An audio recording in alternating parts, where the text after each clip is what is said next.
So, chapter 3 of the book finally introduces the full reinforcement learning problem, but with the mathematical formalism that we haven't had before. And the framework used to study these problems in this book are finite Markov decision processes. Will in part two of the book, this is expanded. The finite part of this is expanded or relaxed a little bit. But for now, we are just going to be dealing with finite processes, which means that there is some space of, in this case, states and actions are the two spaces of things we're going to consider. And those are finite spaces that we can enumerate clearly. Yeah, like they're some finite countable thing that we could iterate through if needed to. And you'll see some of the equations in this chapter include sums over those spaces.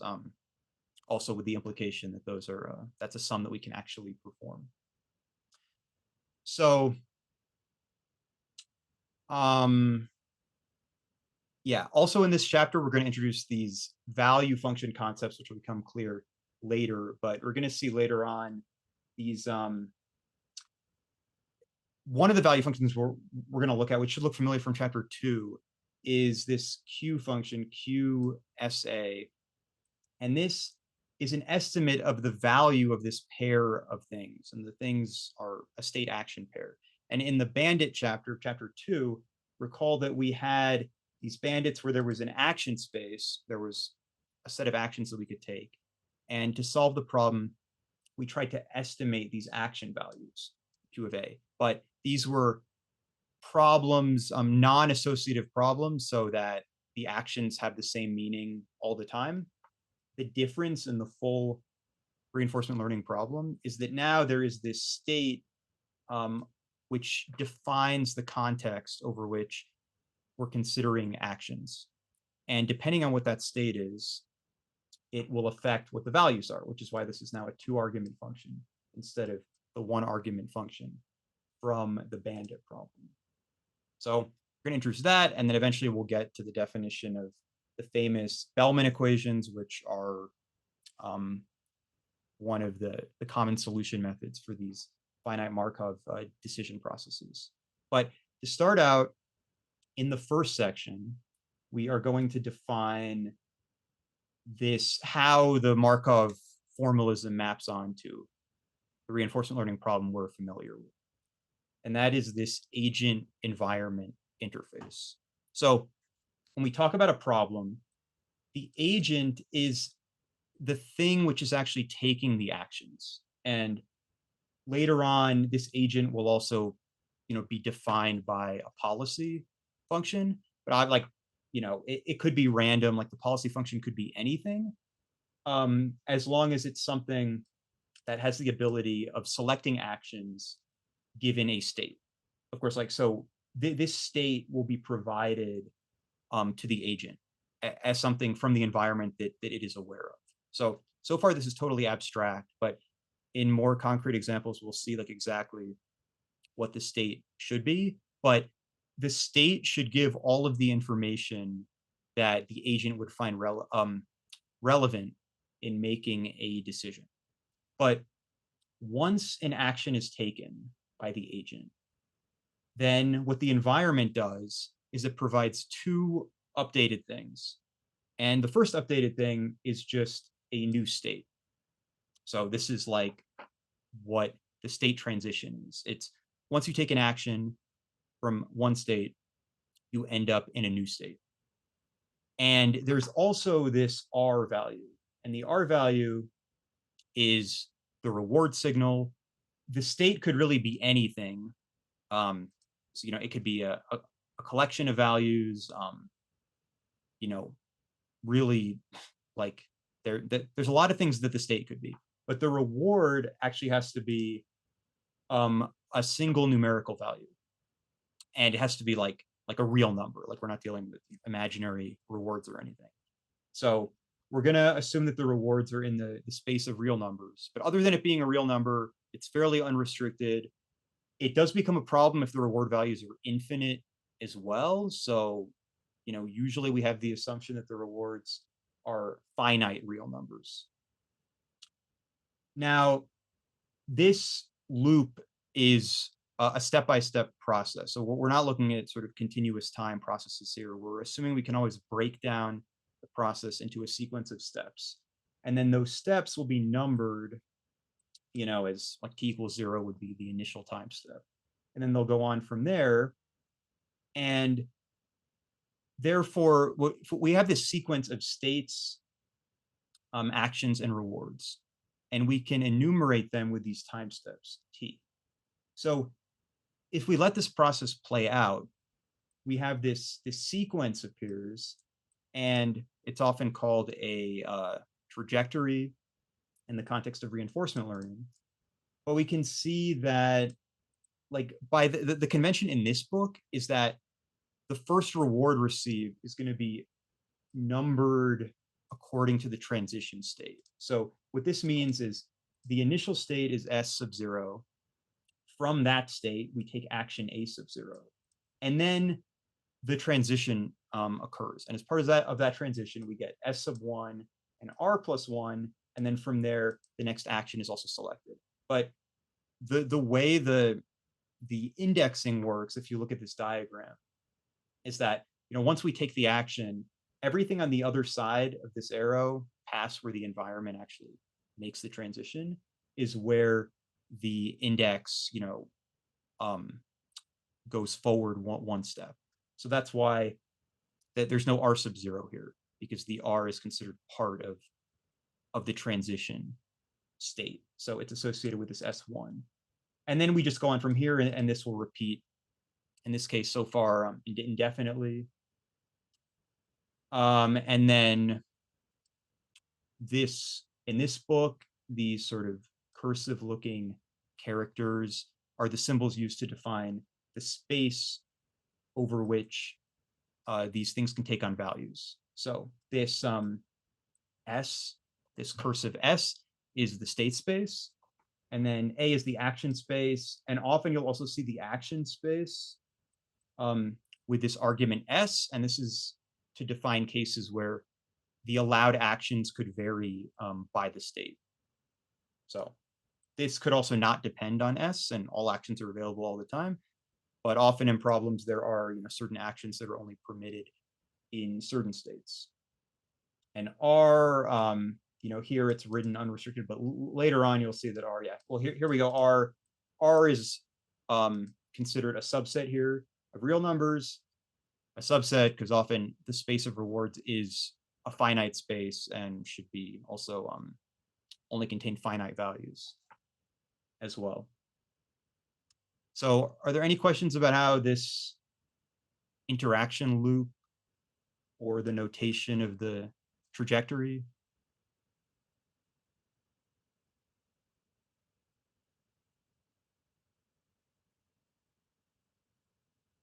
Okay, so then, this diagram clearly, like, there is an environment which creates these transitions. But if we want to define the environment, we have this equation, which will be repeated throughout the book. This is the dynamics equation of the Markov process. And it really contains all of the information about the process because it tells you the probability of any transition occurring, which is why this is a 4-argument function. So this vertical bar separates, in the notation of conditional probability, we have, because the reason why this is P is because this is a probability function. And the meaning of this is that if we define a state and an action, then this function tells us the probability distribution, this bivariate probability distribution over the transition states and the rewards. So if you imagine, this could be very sparse, where a lot of these values are 0. But if we look at all of the possible transition states and all of the possible reward values, this will tell us the probability of any of those things happening. And then if we define a new state action pair, we have a new probability distribution. So really, this 4-argument function gives us a whole family of probability distributions, because we have, a brand new one for every state action pair that we consider. But this left-hand side is just a shorthand for this whole probability expression. This is the probability of on step t ending up in this transition state S prime and this reward value R, given that at the previous time step, we started in state S and took action A. There is a question I couldn't understand. Yeah, so how does, okay, so yes, the state, we haven't said anything about what the state is yet. We'll see different types of examples. In order for this environment to constitute a Markov process, this function must exist, which means that everything about the transition is known from the state action pair, which means that the history of states is not relevant. So that is, a key assumption in Markov processes. Now, I haven't said what the states are. So the state itself could actually be like a history of values that accumulate. Like that is not forbidden in the definition of Markov processes. So you can sort of turn things that don't have the Markov property into things that do if you include this entire history. At some point, it doesn't, the states become very cumbersome if you do that, or that history could be compressed in some way. But when we talk about typical Markov processes, usually they are things where the history doesn't matter. And you can think of a common example as like most board games, like a game like chess or something, where if you look at the state of the board, the history of how that state came to be is irrelevant for deciding on what the next move is. Like whatever the sequence of moves were that led to that state, you have to assess the state as it is and not worry about the history. Now, not all things have this property. Like there are certainly things where there could be information missing from the state, or, if the entire environment like changes as time goes forward. So all these probabilities would be shifting in time. That would definitely violate the Markov property. You could recover it by including the time index as part of the state. And then maybe it goes in cycles and maybe it would return to something. If it really changes like indefinitely into the future and there's no cycling, then this function doesn't, then, I mean, the problem is your state space is no longer finite because you essentially have an infinite state space because the time steps will go out to infinity. And you'll have like a new set of states at every time step. So that would certainly violate the finite part of this. But yeah, like you could have cycles in time, like every 10 time steps, the probabilities shift in some way up and down. And then you could recover the Markov property by including that time index, or time index modulus something of whatever the cycle time is. So does that answer the question?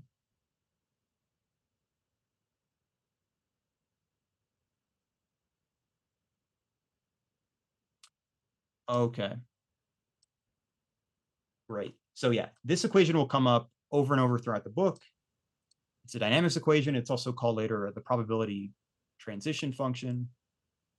But, you should keep this in mind. And again, like the most important part of this is that once we define the state action pair, this defines a probability distribution over the possible transitions that can occur. And here, so this equation then reinforces the fact this is a probability distribution. Because note now here, we're taking the sum over the possible transitions. It's the sum over the transition states and over the reward values. And this sum is 1, which is always true for a probability distribution if you sum it over the space that the random variables can take on. So P, if we truly have one of these idealized Markov environments, then P will completely determine everything relevant about how the dynamics work. And then, yeah, I already mentioned what the Markov property is, but here, like the Markov property is something for which this is true, where we only need to consider the current state and action pair to understand how the dynamics work. Now, because like this chapter is it's pretty much entirely math, and it really lays the foundations of all of the equations that are going to be used later in the book. But we have this set, just an initial sort of dump of equation information. We start out with the full dynamics equation, which is this 4-argument function. And then what these things are, sorry, hold on a second.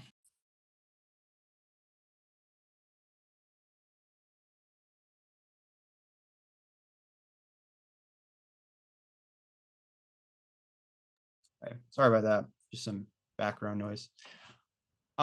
So these equations now are derived from the full dynamics equation. And the first one here is just the probability of transitioning into a state without worrying about what the reward value is. So this is very simple to calculate. All you have to do is take the full dynamics equation and sum over the possible rewards. Right? So we're just adding up all of the, all of the different ways in which you could end up in state S prime. Okay? Does that make sense to everyone? The difference between this and the full dynamics equation?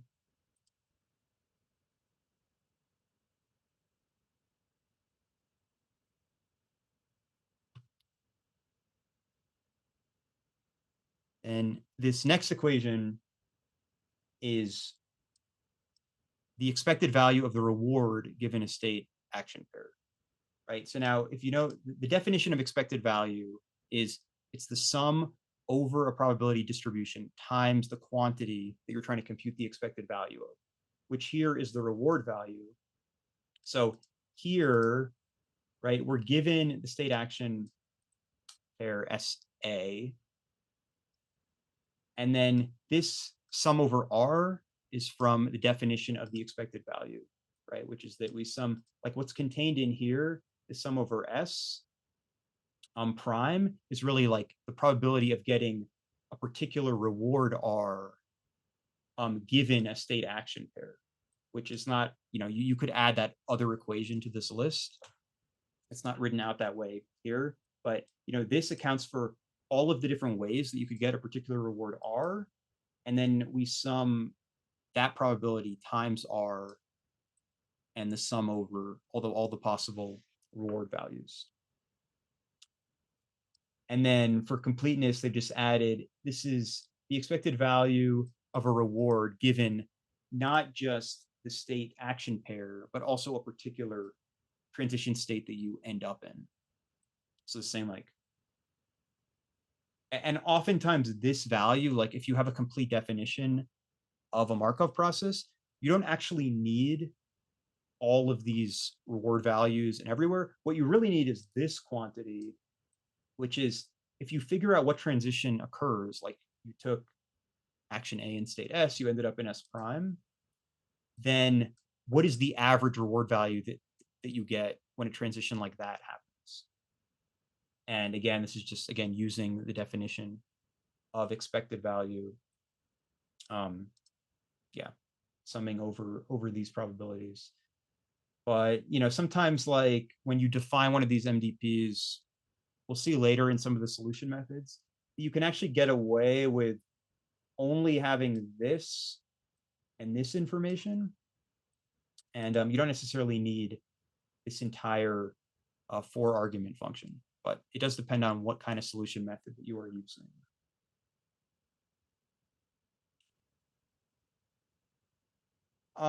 What remains written out in this chapter is a little discussion of the difference between the agent and the environment. So oftentimes, like here, I said that, the agent is really just the thing um, making the decision of what action to take. And, we can define an environment where like the environment is what provides like the state information. So if you were to think of like your body, for example, as this whole agent environment, let's say like you're learning how to do a particular task, the agent in that case would really only be like the part of your brain which is making a decision. Everything else, even though it's like you are doing it, would be considered part of the environment, because like the different movements of your body, the position of your body, all those things are external feedback from the perspective of the thing that is actually making the decisions. That's why, like, if you have a robot and the robot has sensor data, which tells you, the position and orientation of arms, or the position of the wheels or the steering wheel, all of those things are really part of the environment because it's what generates the state information. And the agent is really just this little function which is going to take in that state information and then make an action decision. Yeah, and also, so far, everything we have discussed so far in this, there is no model of the environment in this case. So in this case, like the environment is actually the real thing, and the state it provides is like directly from the environment. This isn't something like reconstructed by the agent. There are other solution methods later where the agent can try to build a model of the environment and have its own sort of compressed state information and tries to model what will happen under different transitions. But in this case, we're assuming that everything is really like provided from the environment. And it might be a little easier with some more concrete examples, but really like all this S and the A, like all these definitions in the dynamics equation, this is all part of how the environment is defined. And right now, like this whole problem is idealized now, like this entire setup, but within this idealization, this is all like perfect information from the perspective of the agent. Like there's no mistake with its interpretation of what the state is.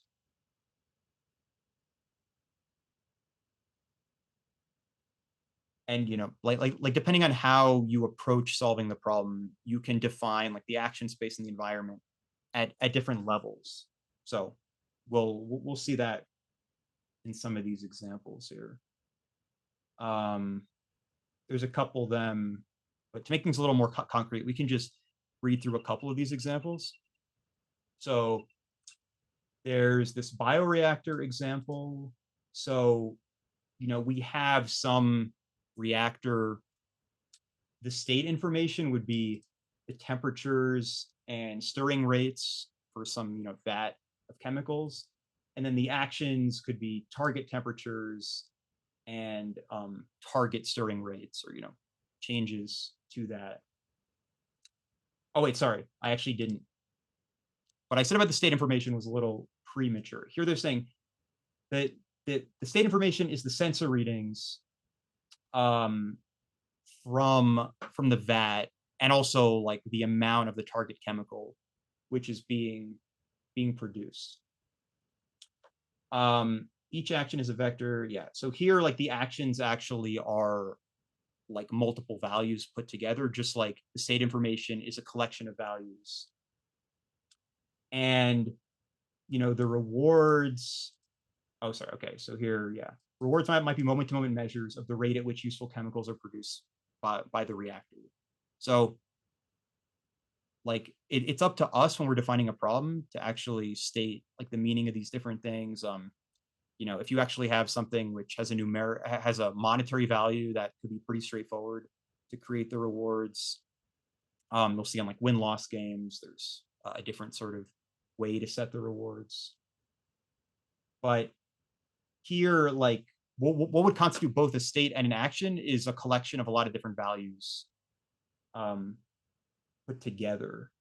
And if we're saying that we have a target temperature and stirring rate, Note that we're assuming here that there's some other control system where once we give it a target temperature, it would then achieve that temperature somehow, like with whatever the delay is. Now, you could set this problem up differently, where the where the current temperature is part of the state, and we have some like a heater with a voltage, and you could try to directly control the voltage, but that would involve learning a lot more things, learning the relationship between applying the voltage and how that changes the temperature. And this is something that comes up a lot in defining these problems, which is like, if we already have something which achieves a task, then we can abstract the reinforcement learning decision making to a higher level. We don't have to worry about the method of how we're controlling temperature. We just have to decide, what the target temperature should be to begin with. And that's mentioned here in this pick and place robot example, where we're trying to control a robot arm. And yeah, here, like, the actions could be voltages applied to each motor at each joint. The states could be the readings of joint angles and velocities. And then the reward could be +1 for everything successfully placed.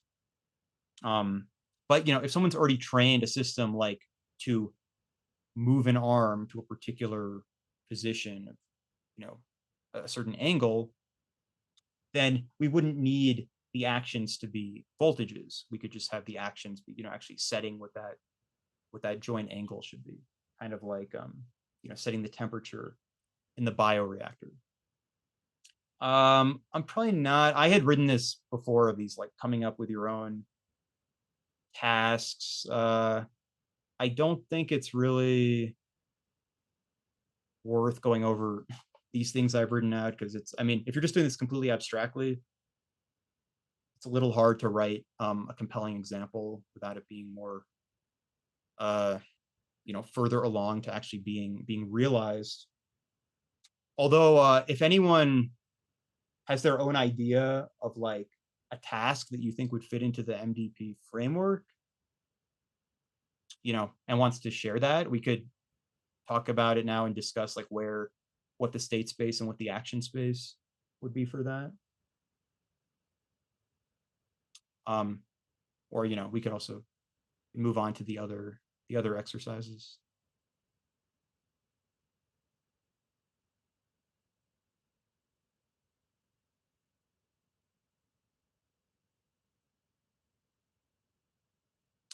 Or we could also discuss this question, which is the MDP framework adequate to usefully represent all goal-directed learning tasks? Can you think of any clear exceptions? And this relates a little bit to the discussion we already have of the Markov property mentioned before, but does anyone have a question about this or want to take a stab at this? Any goal-directed task that wouldn't fit into this framework?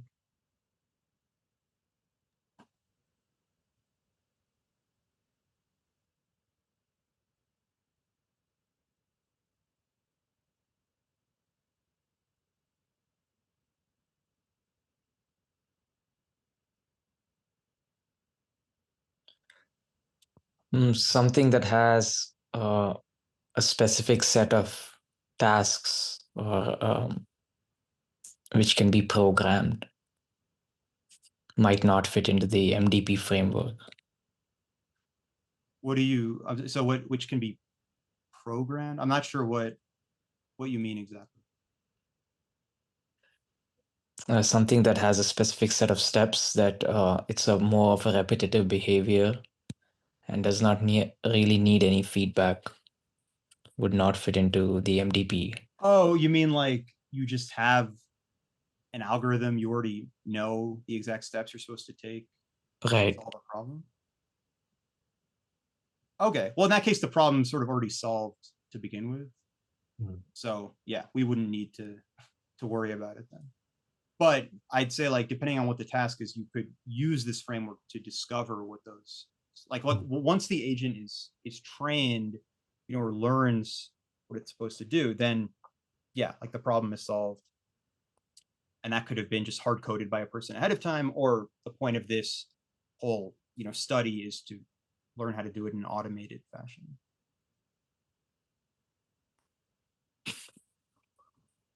Yeah, I was trying to figure out an example, but the example that I had in mind, I don't think would fit because the idea that I had was if, there was some physical system that had, some bifurcation, but,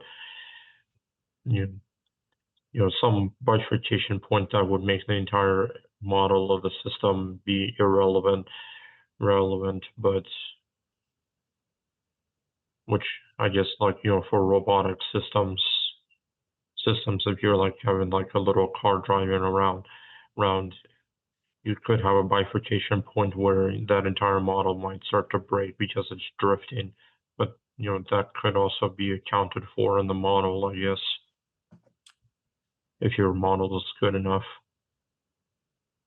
Yeah, I mean that could, yeah, like it could break and then, it could be later fixed. It's like what I said about if you have something that appears to violate the Markov property, maybe it's because there's some state information you could include that would restore the Markov property.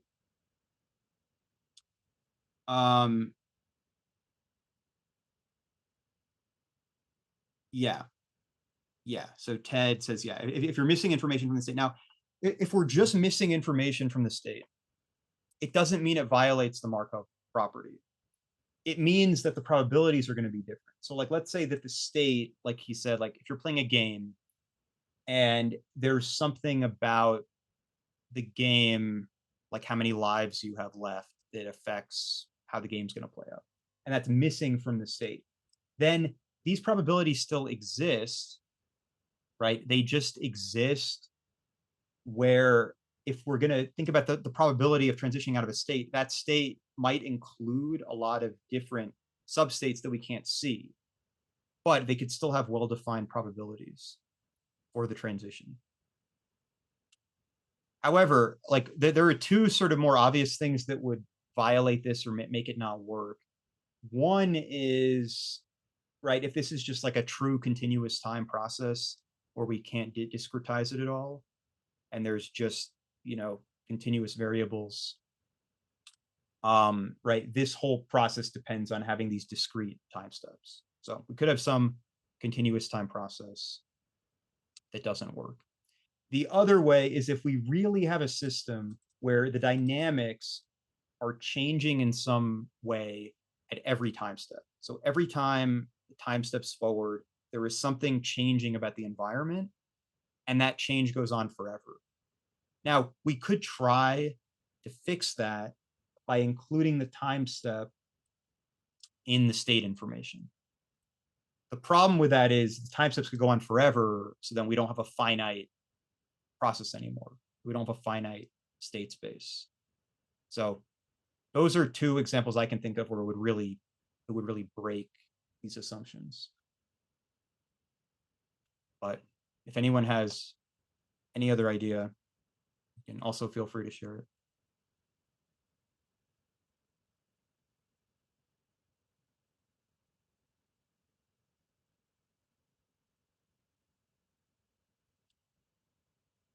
This next exercise is more just thinking about the boundary between the environment and the agent. So it says, consider the problem of driving. You could define actions in terms of accelerator, steering wheel, brake. That is, where your body meets the machine. You could define it further out, considering your actions to be tire torques, or you could define it further in, say, where your brain meets your body, actions being muscle twitches that control your limbs, or you go to a really high level and say your actions are where to drive. What is the right level and right place to draw the line between agent and the environment? On what basis is one location of the line preferred over the other? Is there any fundamental reason for preferring one location over another? Or is it a free choice? So, I mean, there's a lot of parts to that question. Part of which we've already discussed with with the bioreactor, like if you have a temperature controller, which will apply the right voltages to, quickly achieve a temperature target, then, right, there's no need to do reinforcement learning at the level of voltages, because we can rely on the system we already have in place. So part of this answer depends on, what is practical for us to actually control. Like if you are driving a car as a person, someone directing you to press the accelerator to a certain point is a reasonable direction to take. It's also reasonable to just be told, make a right turn up there and drive to this location, assuming that you can handle the basics of driving. So a lot of it does depend on the goal. There maybe is some, so I think a lot of it is probably guided by what kind of a system you have and what types of control are practical to do. But there is some free choice in it, of course. You think about this transition. Well, I guess, yeah, we're talking about mostly actions here. If you think further on to some solution method stuff, I think, sometimes like the size of these spaces, like the size of the action space or the size of the state space comes into play, where you want to keep it to something reasonable. And if you choose, but then there's a balance to be had, because you can simplify, you could maybe oversimplify the driving problem in the action space by considering like voltages or torques, where we only have like a couple of values. Whereas, the actions about like what move to make with your car, like to change lanes, to make a right turn, to follow, like that would have actually a larger action space. But each of those actions would have a much more direct connection to how the state transitions occur, or to the ultimate goal of the problem. Yeah, the state. So in this chapter, all of this mathematical formalism is dealing with finite state and action spaces. So, and finite time as well, where everything is discretized. Yeah, later on, it's actually part 2 of the book where we deal with continuous state spaces and continuous action spaces, which is something that you can do, but it's not something done in this chapter. But yeah, so I don't know. Were there any other thoughts about this exercise, or just like the different ways we can define where the actions occur?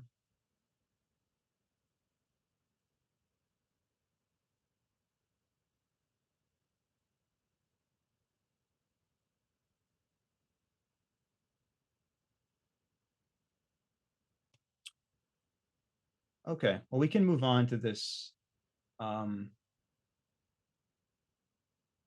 recycling robot example, which is going to make things completely concrete. We're going to have this example will have a fully defined dynamics equation and a pretty small space of both states and actions, but it gives you an idea of the level of abstraction that you can do when trying to construct one of these problems. So for this example, there's some robot. Its job is to collect soda cans in an office. Yeah, it has sensors for detecting cans, an arm that can pick them up, place them in a bin, and it runs on a rechargeable battery. We're assuming that the robot knows how to sense the cans, navigate, pick up cans, control the arm, control the gripper. So all of that has already been taken care of by some other control system. And what we're interested in is learning these high-level decisions of when to search and when to stop searching. So the constraint on the robot is that it has a rechargeable battery, which will go dead if it finds itself too low on power and too far away from a charging station. Right? In that case, it will just be stranded somewhere. So we want to hopefully avoid that problem. So we're going to define the state space as just being 2 discrete states, which is high and low. So high means the battery level is high, low means it's low, but it doesn't go beyond that. The actual meaning of high and low is actually created by how what appears lower down here, right? So the actual value of charge is irrelevant here. It's just one of two things. Then there are three actions that the robot can take from any one of these states. So first action is it can actively search for a can, and that search process occurs for some, finite period of time. It can remain stationary and wait for someone to bring it a can, which I guess in this environment, someone could just end up placing the can close to it if they know where the robot is. Or it can head back to its home base and recharge the battery.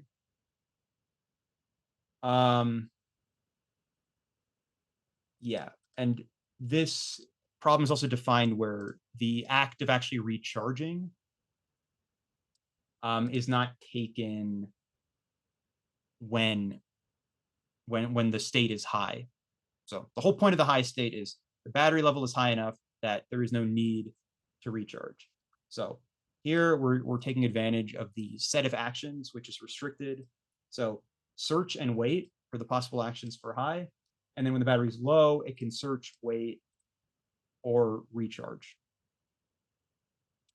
Rewards are 0, but become positive when the robot secures an empty can, and large and negative if the battery runs all the way down. The best way to find cans is to actively search for them, but this, okay. So what remains here is what might be kind of obvious about the problem. If the battery is high, the point is like the reason why the recharge action is not included is because whatever action we take if the battery is high will never become stranded. So the worst thing that could happen is we end up in a low state for the next decision to be made, at which point we could choose to recharge from the low state. So this diagram here with the arrows, and then this table in turn, define the dynamics equation for this environment. So these two large white circles are the two states that we have in the problem. And then these little black circles are the actions that can be taken from each state. So here from the low action, right, we see there's 3 actions that are possible coming off of it. And the high action, there's only 2 actions coming off of it. And then the arrows, written on the arrows are then 2 values. And one value is the probability of this branch being taken. And the other value is the reward associated with this branch being taken. So the idea is the agent would, given a state, choose one of these actions. And then once it chooses an action, it does not have control over which branch is taken. All it knows is the probabilities of the branch. And then the branch will lead to a new state.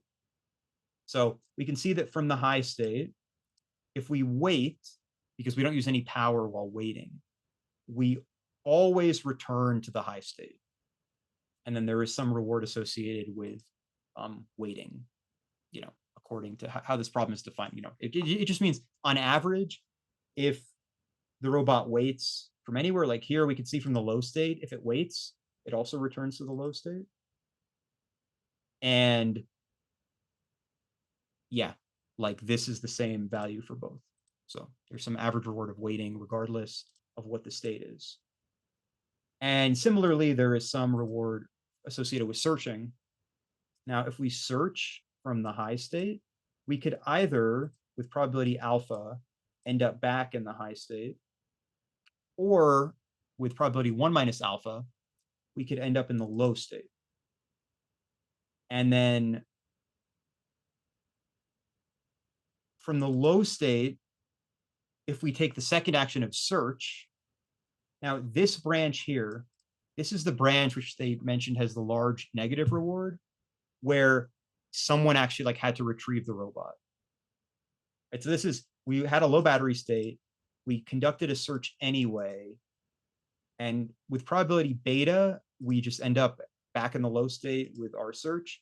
But there is this other probability that we get this reward of -3. I'm assuming these other reward values are all positive for the search values. Of course, exactly what this value is, -3, relative to the other positive rewards will affect, how often this action is taken, right? Because this defines what the risk is of searching from a low state.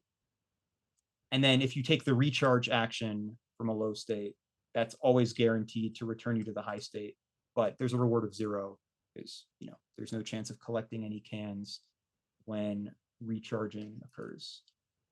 So this table, and this isn't quite so this is 3 arguments here, right? So what this table is akin to is this equation we had earlier, where we had the 3 argument version of the dynamics function. So given the state action pair and then the transition state, this column is the probability of that happening, which is this equation 3.4. And then this column is this equation 3.6, right, which is the reward on average. In this problem, this R, like this normally is the average reward when this happens. In this problem, not only is it the average reward, it also is the unique reward because of how this problem is, simplified. So, right, we just get our weight is actually the single reward value we get when weighting, and it's always the same. But you could think of this as a simplification of a more general reward where this could be an expected value. And what we've written down here is just the expected value without the whole distribution of it. But oftentimes this table, this set of information is all we need to define one of these problems. And then, some of these have probability 0, and these are just transitions that never occur. Right? So for example, low, recharge, low, this never occurs. There's 0 probability of going to recharge and still ending up in the low state. So this table is just for completeness, including, you could easily just, omit these rows, because if you notice, if you add up the probabilities of the transitions, it should equal 1 already if you account for all of them. So the 0 is just being very explicit about, this transition being forbidden. So yeah, this diagram is called a transition graph. And then the big circles, these are state nodes, action nodes, and the arrows. But yeah, I think I explained how this whole graph works. So are there any questions about how this represents these, what was in part 1 of the chapter, which is these transition functions? Or just any question about this task, like how this task is defined in general?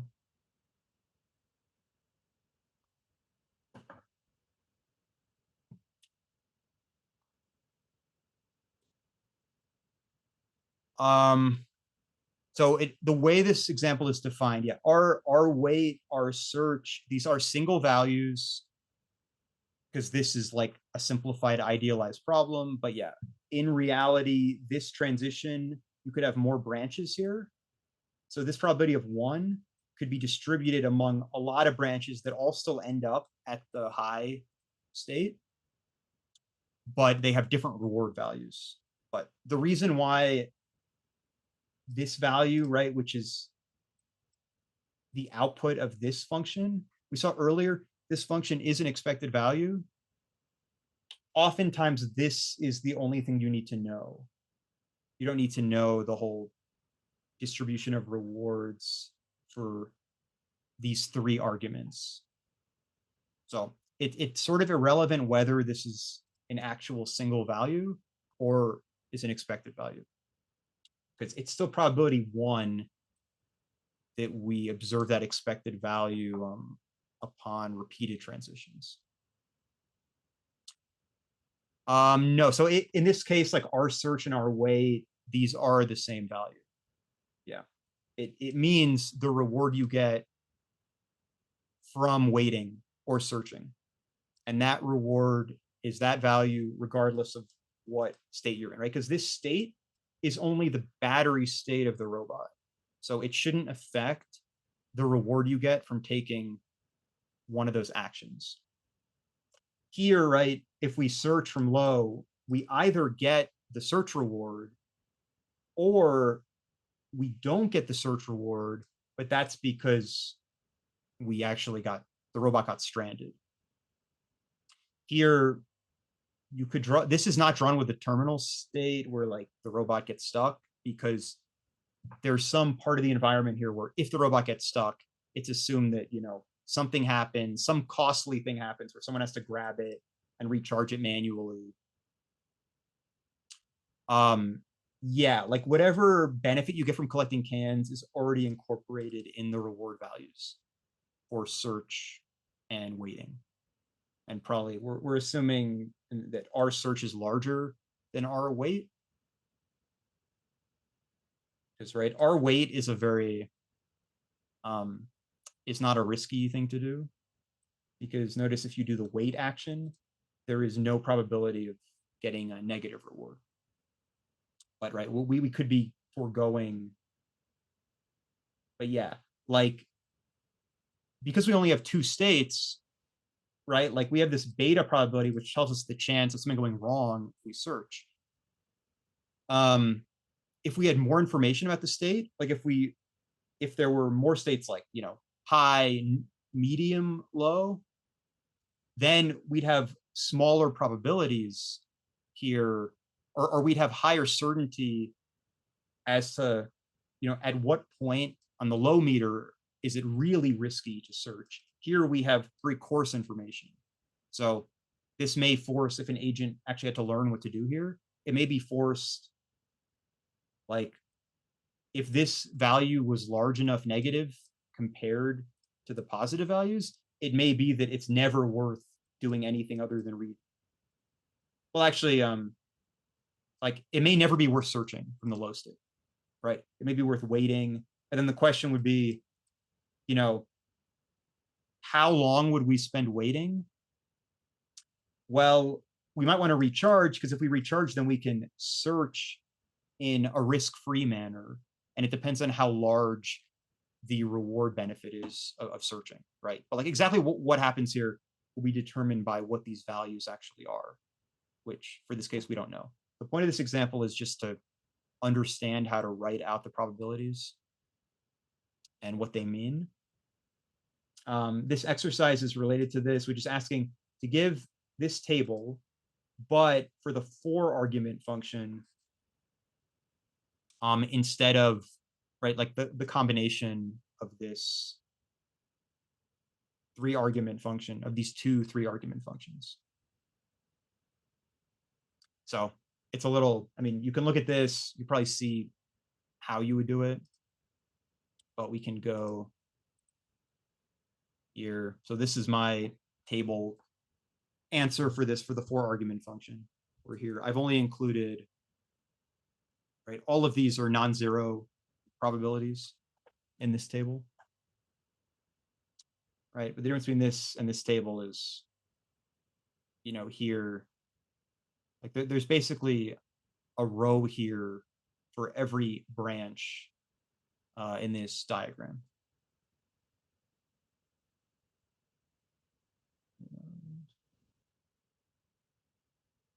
Yeah, so there's like 7 branches total in the diagram, 7 rows in this table.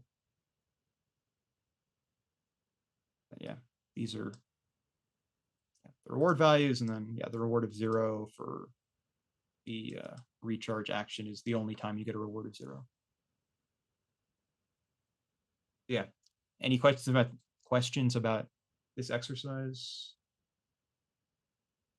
or the example?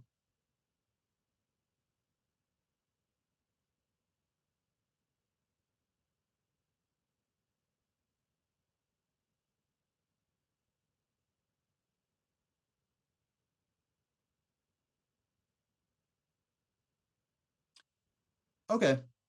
So the next part is about goals and rewards. So we've already mentioned there is this reward signal, which is part of the dynamics equation. And when we talk about like the goal of an agent, the goal is related to the reward values. But exactly how it's related to the reward values is we're going to state as a maximization of some function of an entire reward sequence. And typically that's just a sum. So we have, a whole sequence of rewards that are going to be experienced. And it's possible, like, depending on the game we have set up, there could just be a single reward value at some point, or there could be rewards accumulated throughout the process. But it is our responsibility to actually make the rewards match whatever the goal of the problem is.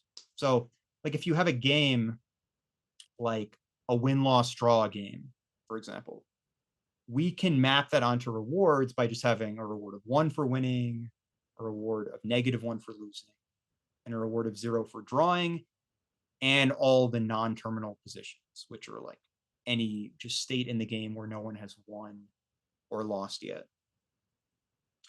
And this is very clearly saying that, winning, the benefit of winning is equal to the detriment of losing, right? So if you have a situation where you have an equal chance of winning and losing, that on average would have a value of 0, which is the same for a draw. That might not actually be what the goal is. Like, it's possible that losing is more costly than winning in some sense. And then you might want to change what these reward values are. Another example used here is, if something's like running a maze, we can give a reward of -1 for every step in the maze, or something on a racetrack. If we give it a reward of -1 for every step, then the reward is a larger negative number the longer the task goes on for. So in that case, the goal would be, right, to maximize the reward would be to have the task terminate as quickly as possible, or to exit the maze as quickly as possible, to finish the race as quickly as possible.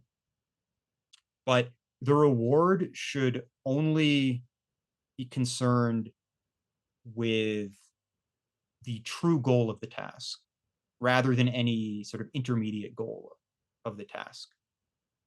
So it's not the job of the reward signal to direct the agent into behavior that you think is good for accomplishing the goal.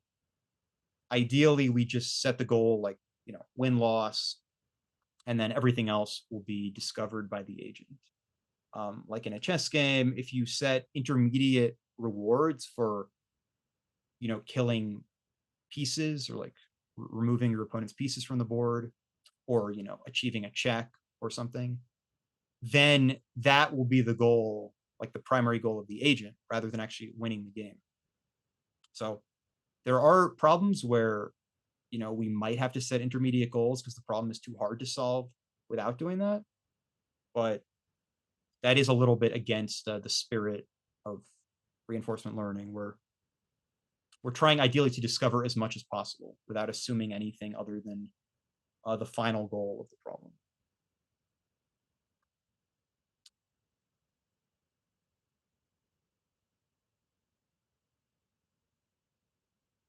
So to connect the reward signal to the goal, we'll get into here. Let me go on a little further before answering that. So this is what the goal of the agent is, like formally. We have the reward sequence, and we're going to define a quantity G.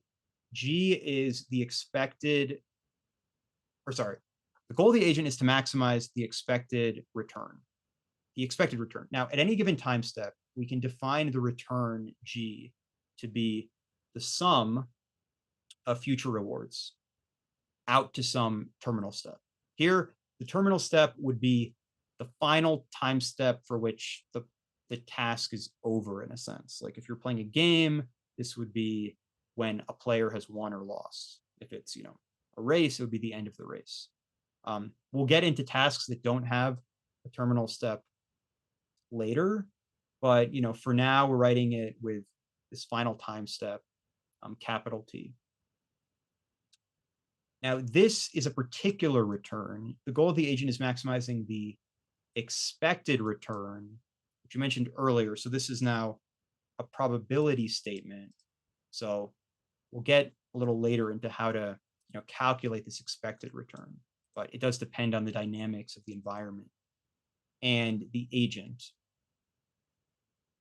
Now, something like this, where the reward sequence terminates, is called an episodic task.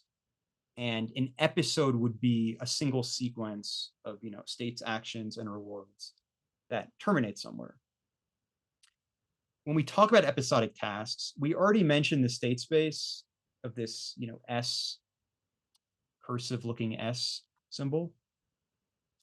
Now, if we include all the states in an episodic problem, we also need to include the terminal states. And that is denoted by this symbol with this S plus. And in a continuing task where there's no terminal states, this state space also is all the states anyway. We only need this little plus when we're talking about tasks where there is a terminal state. Now, if instead we have a continuing task, then the final time step never occurs, right? It's infinitely far away, wherever we are in the sequence. And in that case, this sum, right? If we take the sum of rewards, this sum is not guaranteed to actually converge. Like if we take the sum and t is infinite, if the rewards are some constant positive value or negative value, then this could be infinite. And that is a problem because then we can't calculate any expected value. So the way to fix that is to define something new, which we're going to call the discounted return. And in the discounted return, we have some parameter gamma, which is between 0 and 1, called the discount rate.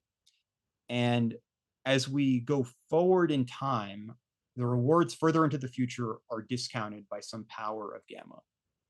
And this equation 3.8 is the expression for computing the discounted return. Now, this is actually guarantees this sum to converge as long as the reward values themselves are finite values.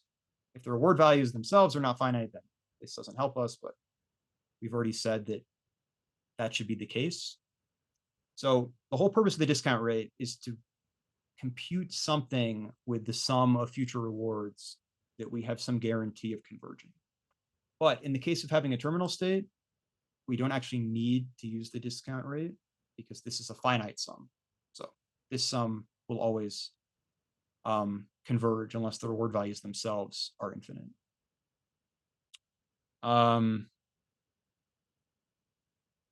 And gamma, I mean, so the discount rate, when you set up a problem to solve here, we're just considering values of gamma that do not change from episode to episode.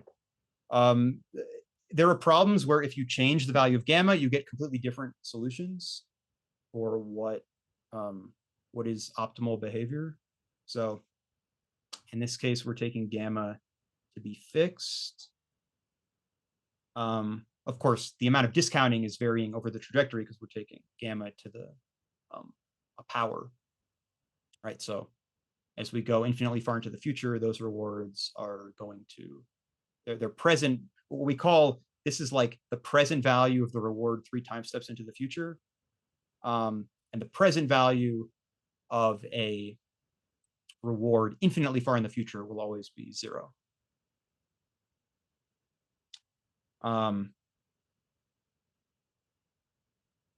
Yeah, there's this, there's also this comment here. Yeah, so as long as gamma is between 0 and 1, this sum is guaranteed to converge as long as the rewards are bounded.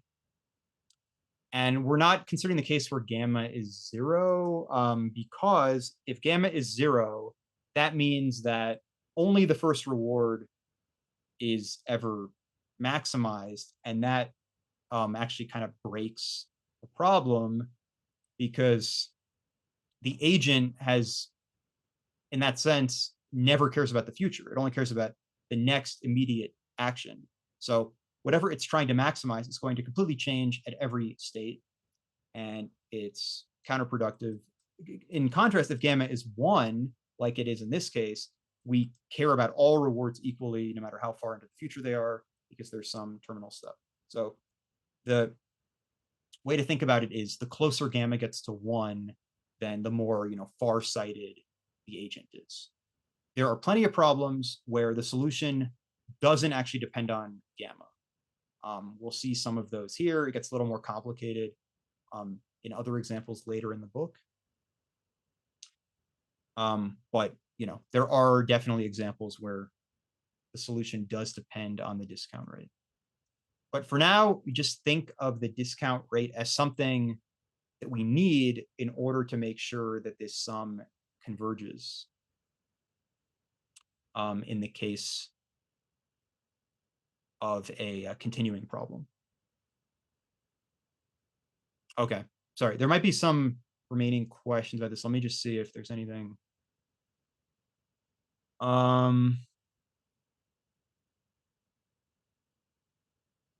Yeah, let's see. Are there any? Yeah. So the problem is not, because the goal is to maximize the expected return of this, where this is including all steps into the future. Yeah, the agent doesn't make a decision based on sort of a greedy immediate reward. But yeah, unless of course gamma is 0, in which case that's exactly what it does. But that's also a pathological case that we never use, because that does sort of ruin the agent's behavior in these problems. So I don't know if are there any other questions about this or something I should clarify from, I don't know if what's written in the chat has been resolved or not. Okay, how will future rewards be obtained? So remember, if we have a trajectory, like this trajectory will go on as the agent interacts with the environment. Obviously, if you're at step 0, we don't know what these future steps are. That is the whole point, though, of this, that the agent, in order to figure out what behavior it should do, it needs to have some probabilistic notion of what will happen in the future, which it does not at first. But for now, with these definitions, you don't have to worry about that. The point is, like this, we can collect this data, right? Like we can have an agent, we can see what these G values are along a trajectory if we go into the future. The question I think you're asking is, like, how does the agent know what's going to happen in the future? And of course it doesn't, but it learns, it learns over time how the probabilities, how the dynamics equation of the environment will affect its future trajectory. And that is the entire goal of reinforcement learning, is to have an effective way of, figuring out how to maximize this expected return. But yes, it does obviously involve some notion of what happens in the future, but the way we get there is not, it's not that difficult. We don't actually have to, perfectly predict what happens in the future. There will be other sort of shortcuts and tricks to doing a good job of maximizing this. Yeah, but you're sort of asking about the difference between this actual future trajectory that we write down and the expected value of this, which is different, right? The expected value of this is probabilistically what the average of this sum would be if we observed many trajectories. Whereas here, this definition is just writing down a single example of what could happen in the environment. But we'll see, actually, this next section gives an example of one of the tricks which comes up over and over again in reinforcement learning, which is writing down a recursive relationship for the return. So here we have the definition of the discounted return. And this is a sum in this case, because we have a discounted return, we're allowing for the possibility of this being an infinite sum. Now, if we factor out gamma from all of these terms, which come after the first term, we see that now we have a sum of RT plus 2 plus gamma RT plus 3. If we go back to the definition, if we replace T with T plus 1 in this definition, then we recover exactly what's in this parenthesis. So that means that this entire quantity here is just the definition of the return advanced forward by one time step. Right? So now we have the definition of the discounted return, but we also have this recursive expression, the discounted return, which is the immediate reward plus the discount rate times the return at the next time step. And notice that this works. Yeah, another part of this definition is that if we have a terminal state, right here, we just stop writing the rewards, but we're going to include in our definitions just so that we can eventually unify the continuing and episodic tasks, that all of the rewards are 0 once we reach a terminal state. And therefore, the return and the discounted return is always 0 from a terminal state as well, because all the future rewards are 0. There is an exercise also handling this, but if we assume that the reward is a constant value of 1 on every time step, then if we have a discount rate gamma, there is a famous, mathematical identity for computing this infinite sum, but it's just 1 over 1 minus gamma. So, right, as gamma approaches 1, this diverges, and yeah, the value gets larger the closer gamma is to 1.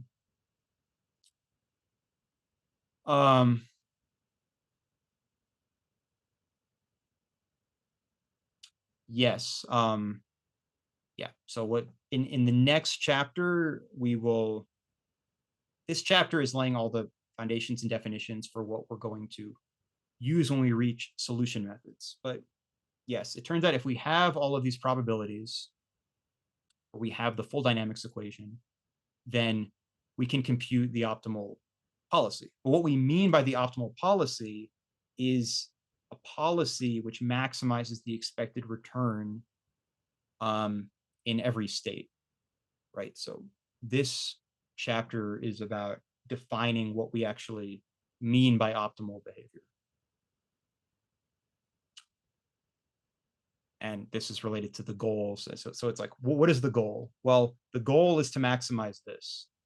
And it turns out the goal will actually be to maximize this at every state, not just at a particular special state in the problem. And of course, even if we have this dynamics equation, like, remember, these are probabilities. So if these were probabilities had a value of 1 everywhere, that would mean we had complete certain information of every transition. Usually the probabilities here are not 1, which means that we don't know exactly what will happen, but we do have a model.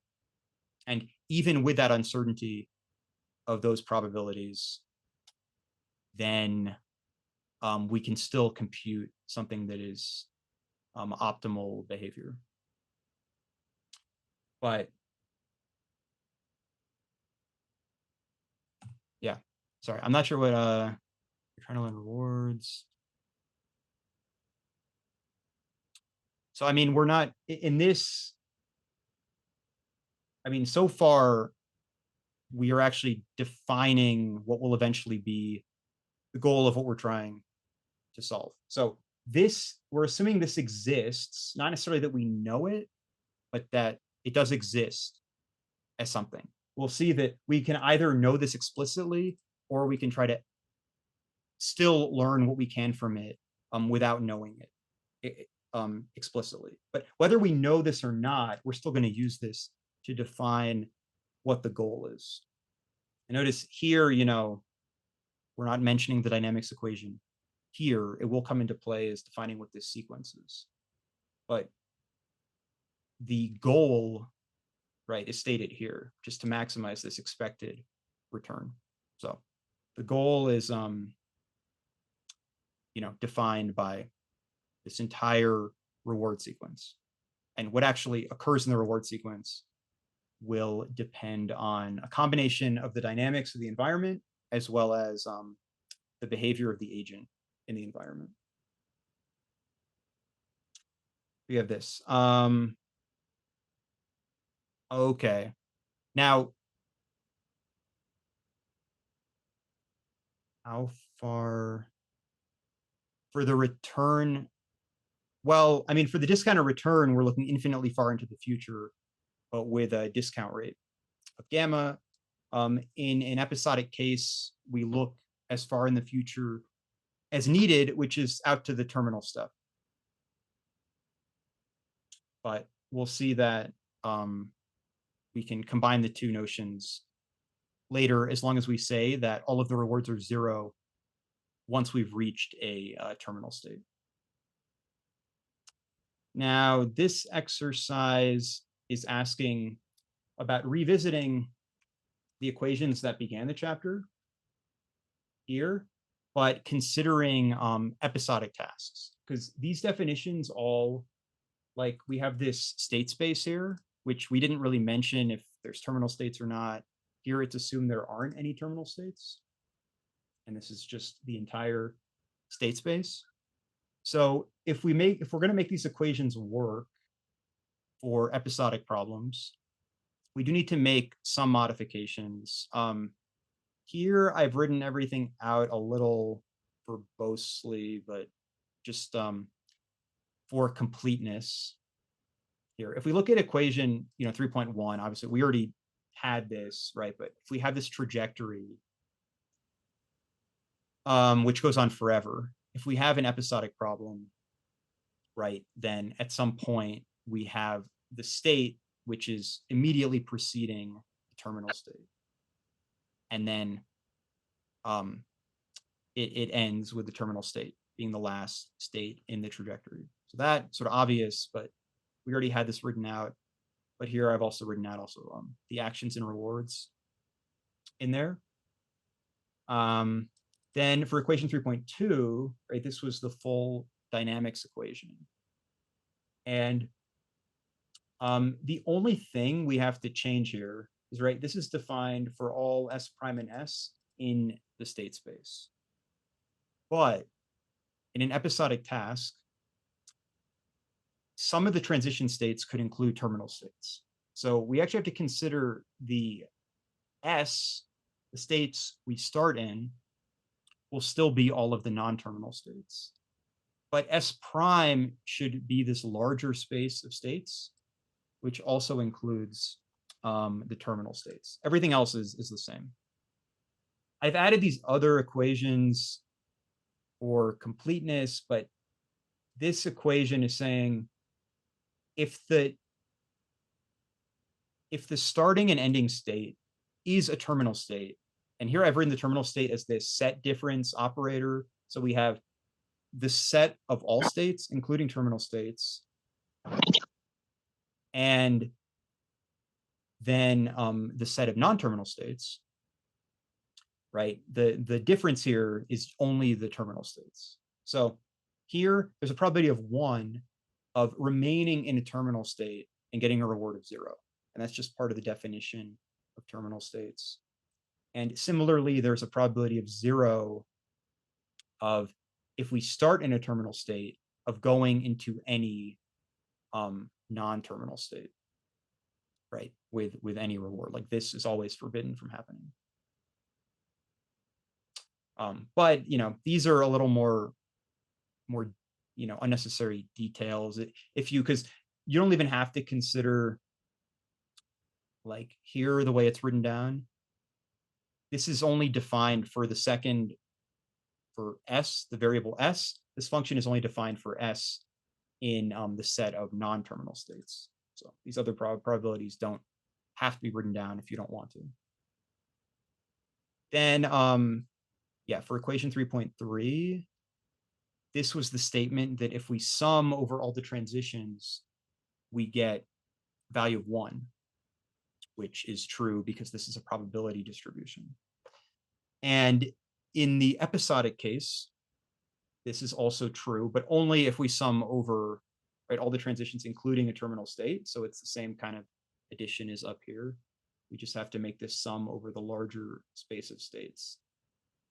And also, if we don't do that, if we only sum over the set of non-terminal states, then this sum is actually the probability of not transitioning into a terminal state, assuming we don't start in one.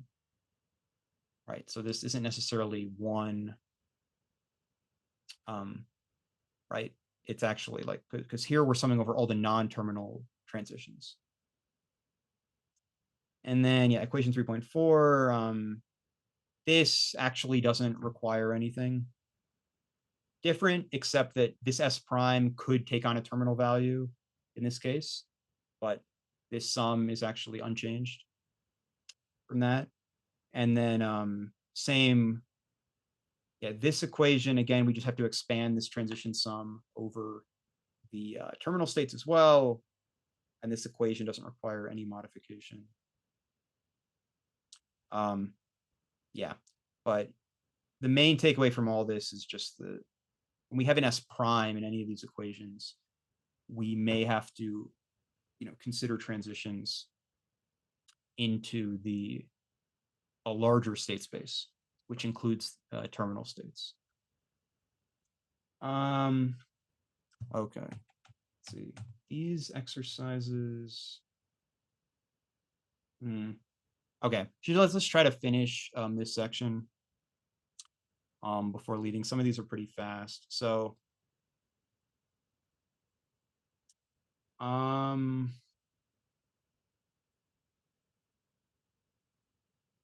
okay, yeah, there's just pole balancing. Actually, I'm trying to see if I wonder now if we should move on and finish all this or just save it for next time. Because it is kind of a few. We don't have to do all the exercises either.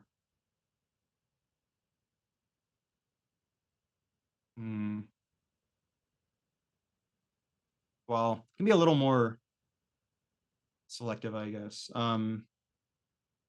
No, there's no chapter 4 recording from the past. That's part of why we're repeating these earlier meetings to actually have recordings for the earlier chapters. Actually, I guess let's just talk about this exercise 3.7 and then we can stop until next time, because this one is pretty good for understanding how to design reward signals.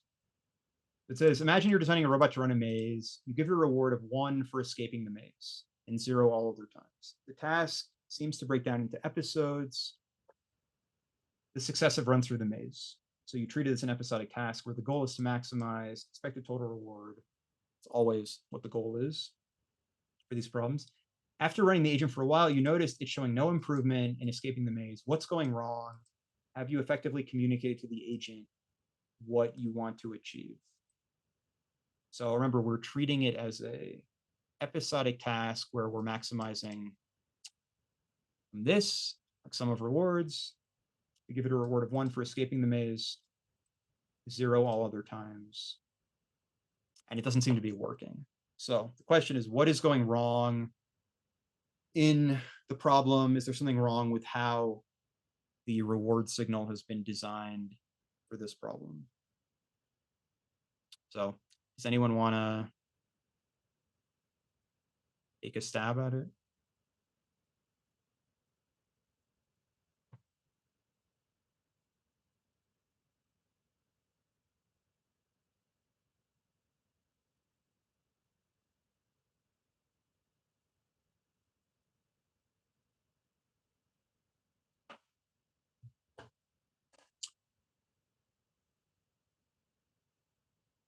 Yes, that is correct. So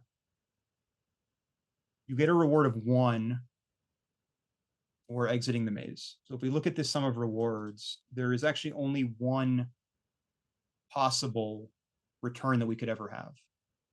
And that is 1. And unfortunately, that is the same return we'd expect from any behavior as long as that behavior eventually exits the maze. So there is no benefit. There is no notion of it being better to exit the maze faster or slower, because it's always a reward of 1. In a past example of this problem, the reward was -1 for every step spent in the maze. And in that case, the reward signal would be -n, where n is the number of steps it took to exit.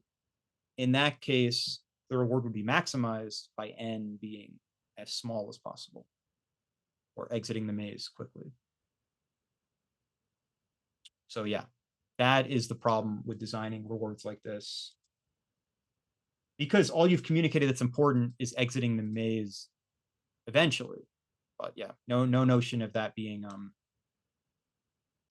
of there being any time dependence on that. So yeah, that's good. These other exercises are actually just sort of deal with this, how this sum is calculated. In the case of, actually, this one is probably good to look at too. So the question is, suppose gamma is 0.5, and we have the following sequence of rewards: -1, 2, 6, 3, and 2, with t equals 5. What are the return values, right? Where this is the definition of the return. And the hint is to work backwards. No improvement. I think in this exercise, they mean that the agent that is running the maze, I mean, that by no improvement, they're sort of hinting at what the problem is to begin with, which is that as people designing this task, we would consider it an improvement if it exited the maze faster. But the notion of doing the task faster is not part of the reward signal. So, okay, yeah, 3.8. So the hint is to work backwards. The reason why we might want to work backwards is because we have this recursive expression for G. Now, if we go forwards, right, we can calculate G0. We just sum up all of these values. But then we have to repeat a lot of the sum again for G1. So hopefully whoever did this earlier, or if you did take the hint of working backwards, you would get these values where you start at G5, which has a value of 0, just by definition. And then as you work your way backwards, you can use the recursive definition by taking the reward one step earlier and then adding the discount rate times the return at the following time step. Working backwards, yes, you get these values of 0, 2, 4, 8, 6, and 2. Working back, or 2, 6, 8, 4, 2, 0. Going forwards. So yeah, that is the correct way to do this, and this sort of recursive way of computing things will come on in some of the solution techniques later. There's also this question of, suppose gamma is 0.9 and the reward sequence is 2 followed by an infinite sequence of 7s. What are G1 and G0? And G1 would be the sequence of infinite 7s. And we already had this equation written down, which is it's C times 1 over 1 minus gamma, where C is whatever the constant value is. So here it's just 70. And then if we compute G0, we start with R1, which is 2, and then add the discount rate times what we've already computed for G1, which is 70. So that is just, 65 here. And then finally, this exercise asks to prove this. I mean, this is a famous proof. It's not too long.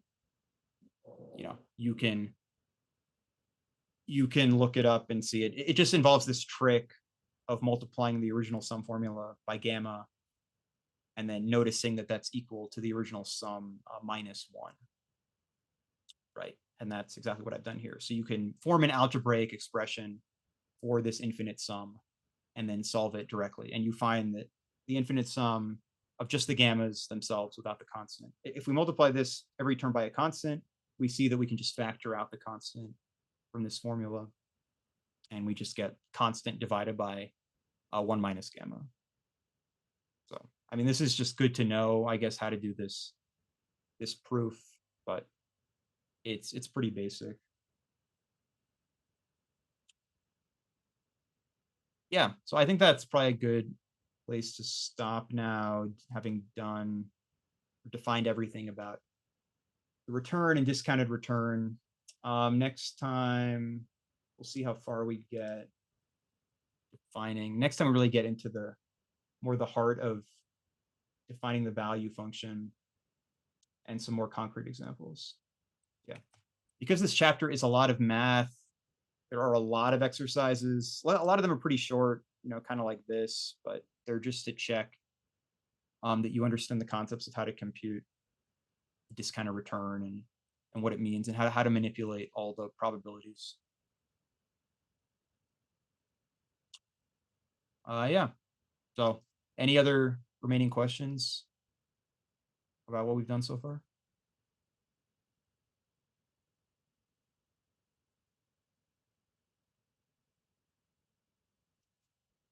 Well, thanks for coming, everyone. And yeah, hopefully you'll see you next time.